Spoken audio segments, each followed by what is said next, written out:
আসসালামু আলাইকুম সবাইকে। মাছে ভাতে বাঙালির জন্য আজকে আবারও একটা মাছের রেসিপি নিয়ে চলে এসেছি। আজকে তৈরি করব সিম দিয়ে কাতলা মাছ। তো চলুন দেরি না করে শুরু করা যাক। প্রথমে সিমগুলো সুন্দর মতো নিয়েছি। আমি এখানে সিমগুলো প্রথমে ধুয়ে নিয়েছি। সাধারণত সিম হৃদরোগ প্রতিরোধ করতে সাহায্য করে, রক্তশূন্যতা প্রতিরোধ করে, ডায়াবেটিস নিয়ন্ত্রণ করে, এছাড়া ওজন নিয়ন্ত্রণ করতেও সাহায্য করে থাকে। আর এদিকে সাথে সাথে কাতলা মাছগুলোও নিয়েছি। কাতলা মাছগুলো খুব ভালো মতো কেটে নিয়েছি। এখন মাছের মধ্যে স্বাদ মতো লবণ, পরিমাণ মতো হলুদের গুঁড়া এবং পরিমাণ মতো ঝালের গুঁড়া দিয়ে মাছগুলো মেখে নিব। মাছগুলো ভাজার জন্য এগুলো খুব ভালো মতো মেখে নিচ্ছি।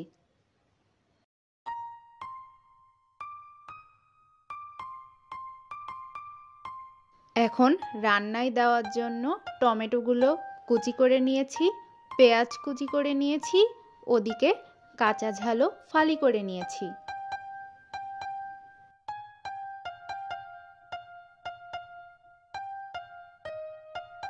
এখন মাছ ভাজার জন্য প্রথমে একটি কড়াইয়ে পরিমাণ মতো তেল দিয়ে এর মধ্যে মাখিয়ে রাখা মাছগুলো একে একে দিয়ে দিচ্ছি।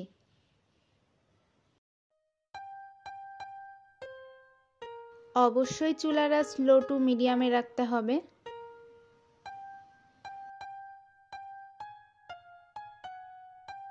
মাছ এক পাশ ভাজা হয়ে গেছে, এখন উল্টে দিচ্ছি।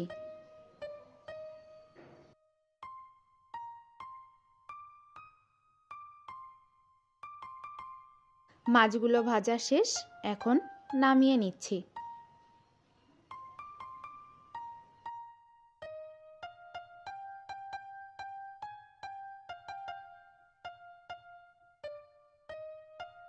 এখন রান্নায় চলে যাচ্ছি।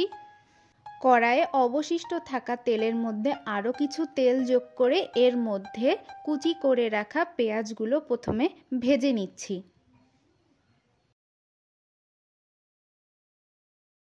পেঁয়াজ লাল হয়ে আসলে এর মধ্যে রসুন বাটা, পেঁয়াজ বাটা, জিরা বাটা এবং সরিষা বাটা দিয়ে আরও ভালো মতো নেড়ে নিতে হবে।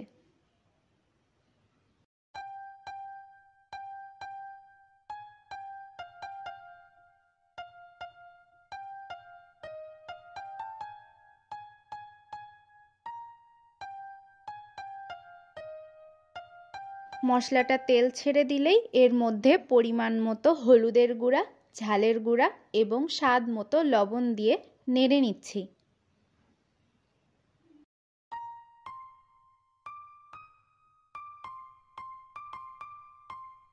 মশলাটা খানিকটা কষে আসলেই এর মধ্যে কেটে রাখা সিমগুলো দিয়ে দিচ্ছি।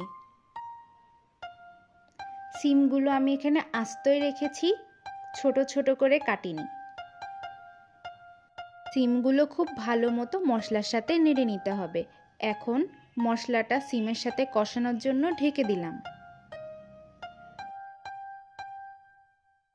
ঢাকনাটা খুলেই এখন সিদ্ধ হওয়ার জন্য পরিমাণ মতো কিছুটা গরম পানি দিয়ে দিচ্ছি।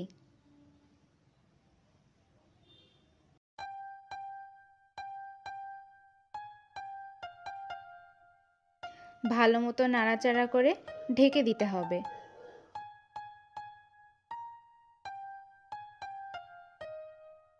দেখতেই পাচ্ছেন সিম অনেকটাই সিদ্ধ হয়ে এসছে। এখন ভেজে রাখা মাছগুলো একে একে দিয়ে দিব।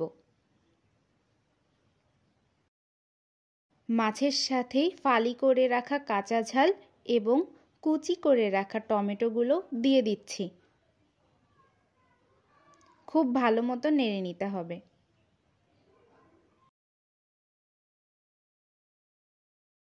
এখন ঢেকে দিব।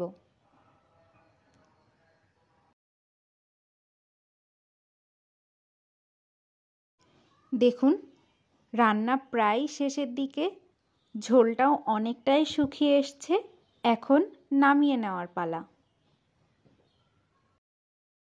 সুন্দর মতো এখন পরিবেশন করে ফেলছি। ব্যাস তৈরি হয়ে গেল সিম দিয়ে কাতলা মাছ।